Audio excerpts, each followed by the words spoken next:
Serial रहमत के अनवल में आप देखेंगे कि जब ज़ुहैब अलीज़े के होश में आ जाने के बाद अलीज़े से पूछता है कि ये सब कुछ कैसे हुआ है, तो सच जानने के बाद पहुंच जाता है अपनी बहन के पास और जाके अपनी बहन से कहता है कि ये सब कुछ क्या है, आपने ऐसा क्यों किया, किस चीज़ का हसद निकाला है आपने, क्यों जेलसी होती थी आपको अलीज़े से। तो ये सुनते साथ ही ज़ुहैब की बहन ज़ुहैब से कहती है कि मैंने तो कुछ भी नहीं किया, तुम्हें पता नहीं है कि जो भी हुआ वो एक हादसा था और तुम्हारे सामने ही है सब कुछ, देखो तुम ऐसे ही जज्बात में आके और गुस्से में ये बात कर रहे हो। ये सुनते साथ ही ज़ुहैब अपनी बहन से कहता है कि मैं कुछ भी जज्बात में गुस्से में बात नहीं कर रहा हूँ, मैं अलीज़े से भी कंफर्म कर चुका हूँ और उसके अलावा मुझे डॉक्टर ने भी अस्पताल में यही कहा था कि आपकी बीवी तो बिल्कुल ठीक थी, बिल्कुल ख्याल रख रही थी बहुत अच्छे तरीके से, तो फिर ये इतनी बड़ी लापरवाही कैसे हो गई। ये सुनते साथ ही मुझे कहती है कि यानी कि तुम ये कहना चाह रहे हो कि सब कुछ मैंने किया है और अम्मी ने किया है। तो सुनते साथ ही ज़ुहैब कहते हैं कि ठीक है, आप लोगों ने ये बात नहीं माननी तो ठीक है, ना माने, लेकिन मैं अब अलीज़े को लेके इस घर से जा रहा हूँ, कभी भी आप लोगों की तरफ पलट के नहीं देखूंगा। ये सुनते साथ ही ज़ुहैब की बहन ज़ुहैब से कहती है कि तुम बहुत बड़ी गलती कर दोगे,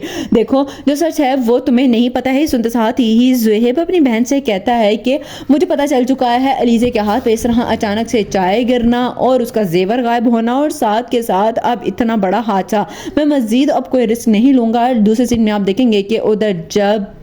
बारी बिल आखिर परीक्षा की शादी के ऐन मौके पे आके कहता है कि मुझे माफ़ कर दो। तो ये सुनते साथ ही परीक्षा कहती है कि बारी ये सब कुछ क्या है, देखो मेरी शादी हो रही है, तुम यहाँ से चले जाओ, मुझे तुमसे कोई भी बात नहीं करनी थी। सुनते साथ ही बारी कहता है कि देखो अभी भी वक्त है, अभी भी हम बैठ के बात कर सकते हैं, मुझे हरगिज़ अंदाज़ा नहीं था कि मेरे बाप ने इस तरह तुम्हें खरीदने की कोशिश की है। तो ये सुनते साथ ही परीक्षा कहती है कि किसने कहा है कि खरीदने की कोशिश की है, देखो जो भी है गलत फहमी है, तुम अपने डैड के पास वापस जाओ और जाके अनाया से शादी कर लो जैसा चाहते हैं। ये सुनते साथ ही बारी कहता है कि नहीं, ये बताओ कि आखिर क्यों किया तुमने ऐसा, तुम क्या मुझसे मोहब्बत इतनी भी नहीं करती थी, क्या तुम मेरे बगैर ले लोगी। तो ये सुनते साथ ही परीक्षा कहती है कि मैं अपनी खुशियों की खातिर तुम्हारी बहन का घर नहीं खराब कर सकती थी, इसलिए बेहतर यह है कि तुम चले जाओ। ये सुनते साथ ही बारी कहता है कि मैं किसी भी सूरत में नहीं जाऊंगा और ये शादी तो किसी भी सूरत में नहीं होगी, तुम किसी और के नहीं हो सकती। लास्ट सीन में आप देखेंगे कि उधर जब अनाया को पता चलता है कि अब बारी ने अचानक से इनकार कर दिया है, तो वो जाके मिनाल से कहती है कि तुम्हें भी इस घर में रहने का बिल्कुल भी हक नहीं है, निकल जाओ इस घर से। ये सुनते साथ ही मिनाल कहती है कि क्या हो गया है अनाया,